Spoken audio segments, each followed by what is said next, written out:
সম্মানিত হাতীবান্ধাবাসী ও সাংবাদিক ভাইয়েরা, আসসালামু আলাইকুম।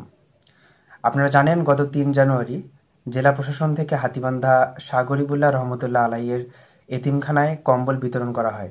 এতে উপস্থিত ছিলেন উপজেলা প্রশাসন ও তাদের আমন্ত্রণে বাংলাদেশ জামায়াতে ইসলামের প্রতিনিধি এবং বাংলাদেশ জাতীয়তাবাদী দল বিএনপি-এর প্রতিনিধি। কিন্তু অত্যন্ত দুঃখের সাথে লক্ষ্য করা গেছে যে উক্ত কমিটিতে এখনও বহাল আছেন ফ্যাসিস্ট আওয়ামী লীগের দোসর উপজেলা আওয়ামী লীগের উপদেষ্টা মনোয়ার হোসেন দুলু। সম্মানিত ডিসি মহোদয়ের আমন্ত্রণে বড় দুটি দলের সাথে পতিত ফ্যাসিস্টের একজন দোসরকে উপস্থিত করেছেন, যা অত্যন্ত দৃষ্টিকটু এবং জুলাই অভ্যুত্থানে আহত ও শহীদদের রক্তের সাথে স্পষ্ট বেইমানি।